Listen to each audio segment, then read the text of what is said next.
Saúdo vocês, caros telespectadores, e agradeço a acolhida na sua casa. Jesus teve uma intenção especial quando escolheu seus discípulos. Escolher aqueles que se sentiam atraídos por ele. Ele não escolheu os mais perfeitos, os mais preparados. Sabemos que um foi ladrão, outros brigaram, tiveram um comportamento rude, de paciência curta. Sem dúvida nenhuma, não foi a turma mais perfeita que andava com ele, que comia com ele e as quais explicava em particular os seus ensinamentos. Mas foi com estes 12 escolhidos que depois de uma noite de oração que ele iniciou a missão. A estes 12 confiou não somente as suas palavras, mas o seu testemunho como testamento. Eu não vim para ser servido, mas para servir. Eu vim não para fazer a minha vontade, mas a vontade daquele que me enviou. O grande ensinamento foi a lição de vida dele, quando, na quinta-feira santa, lavou os pés dos discípulos. Mandou um conceito de comportamento e relacionamento humano por completo, pois era um serviço exclusivamente reservado aos escravos, a estas pessoas que eram tratados como objetos que podiam ser vendidas, que não tinham vez e voz. E assim o seu ensinamento com gestos era mais fortes do que com as palavras. Nem sempre todos compreenderam ou aceitaram. O próprio Pedro foi o primeiro que caía fora, que fez a oposição quando falou: você não vai me lavar os pés.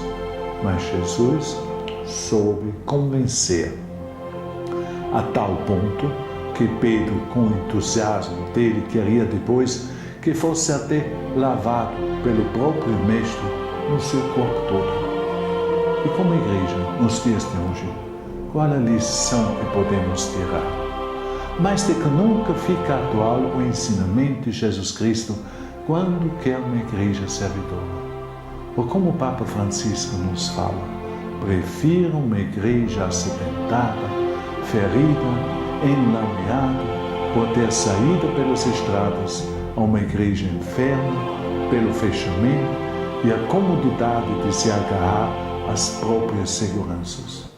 Se alguma coisa nos deve santamente inquietar e preocupar a nossa consciência, é que haja tantos irmãos nossos que vivem sem força, a luz e a consolação da amizade com Jesus Cristo, sem uma comunidade de fé que os acolhe, sem um horizonte de sentido e de vida. Por isso, como igreja, devemos ter credibilidade. E para isso é necessária transparência e coerência com o nosso agir e a nossa maneira de ser.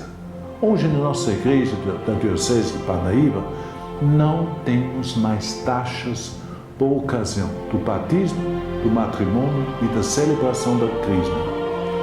Alguém que procura subterfúgios para cobrar indevidamente nestas celebrações está ferindo gravemente não somente a comunhão da igreja, mas ferindo a credibilidade da igreja.